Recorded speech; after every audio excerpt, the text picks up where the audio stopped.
اللهم صل على سيدنا محمد وعلى آله وأصحابه أفضل صلواتك وعدد معلوماتك وبارك وسلم۔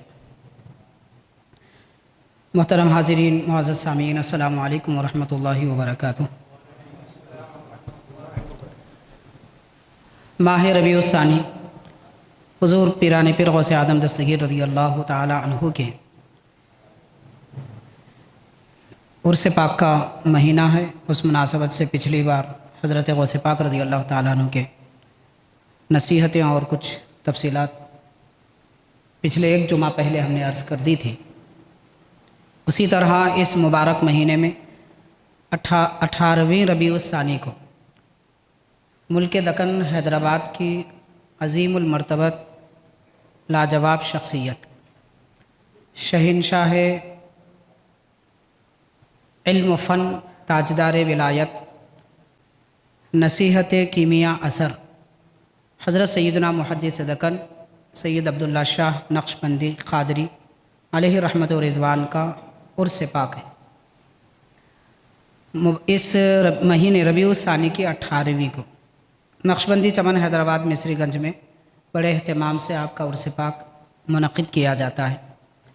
حاضرین، حضرت کے کچھ عقائد اور معمولات اور کچھ نصیحتیں آج کی اس محفل میں ہم آپ کے سماعت میں لانے کی کوشش کریں گے کہ اہل سنت و جماعت اور دین اسلام کے بنیادی عقائد کے متعلق حضرت کیا فرماتے ہیں۔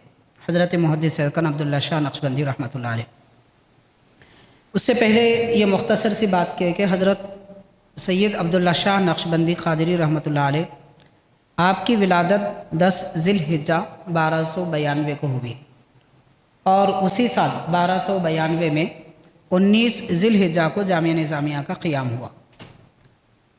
حضرت محدث دکن عبداللہ شاہ نقشبندی رحمۃ اللہ علیہ نے شیخ الاسلام بانی جامعہ نظامیہ حضرت امام محمد انوار اللہ فاروقی علیہ رحمت و رضوان کی صحبت اختیار کی اور آپ سے علم دین سیکھا۔ آپ کے شاگرد حضرت عبداللہ شاہ نقشبندی رحمۃ اللہ علیہ شیخ الاسلام بانی جامعہ رحمۃ اللہ علیہ کے شاگرد ہیں، اور آپ کا وصال 18 ربیع الثانی کو ہوا۔ حضرت محدث دکن رحمۃ اللہ علیہ سے عقیدت اور محبت رکھنے والے بڑے بڑے اکابر علماء دین اور اولیاء و صالحین ہیں۔ مثال کے طور پر شیخ الاسلام کے جو بڑے اجلہ شاگرد ہیں، ان میں سے ایک حضرت ابو الوفا افغانی رحمۃ اللہ علیہ، جن کا نام سید محمود ہے، افغانستان سے شیخ الاسلام بانی جامعہ رحمۃ اللہ علیہ کے پاس علم سیکھنے کے لیے آپ آئے تھے۔ وہاں علم سے فراغت حاصل کرنے کے بعد دوبارہ مزید علم حاصل کرنے کے لیے حضرت کے پاس آئے تھے، اور اسی طرح جامعہ نظامیہ کے شیخ الحدیث گزرے حضرت حکیم محمد حسین رحمۃ اللہ علیہ۔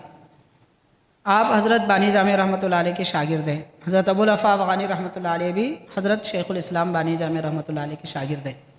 تو یہ دو حضرات خاص طور پر ہم زمانہ ہیں، حضرت محدث دکن کے ہم زمانہ ہیں، مگر بے انتہا عقیدت اور محبت حضرت محدث دکن سے رکھا کرتے تھے۔ اتنی محبت کے حضرت ابو الوفا افغانی رحمۃ اللہ علیہ اپنی زندگی میں اتنے بڑے عالم ہیں کہ ملک یمن اور ملک شام کے لوگ، وہاں کے علماء، حضرت ابو الوفا افغانی رحمۃ اللہ علیہ کا خط ان کے نام جاتا تو ڈاکیا سے، پوسٹ مین سے کھڑے رہ کر خط لیا کرتے تھے کہ ابو الوفا افغانی نے ہندوستان سے لکھا ہے۔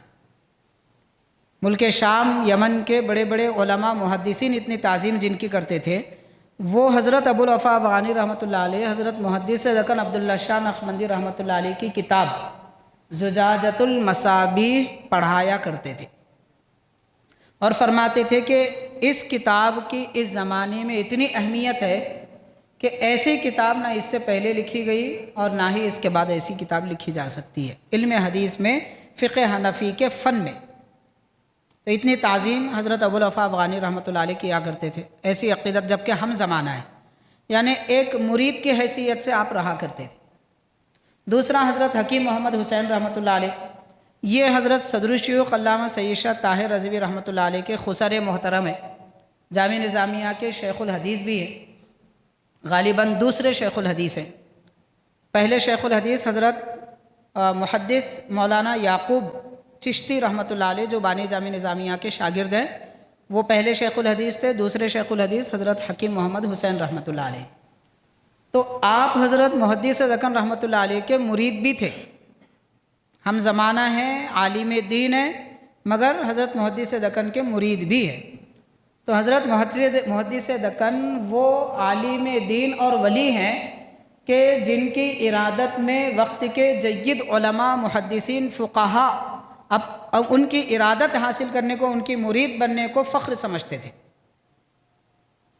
تو حاضرین، اس سے ہم سمجھ سکتے ہیں حضرت محدث دکن عبداللہ شاہ نقشبندی رحمۃ اللہ علیہ کا مرتبہ کیا ہے، کیونکہ کس کو بھی اپنا شیخ اور بڑے عالم، بڑے مفتی عام لوگ سب مان لیتے ہیں، عامت الناس کو کیا معلوم باطنی کمال کیا ہے، معرفت کیا ہوتی ہے، علمی شان کیا ہوتی ہے، علماء اچھی طرح جانتے ہیں۔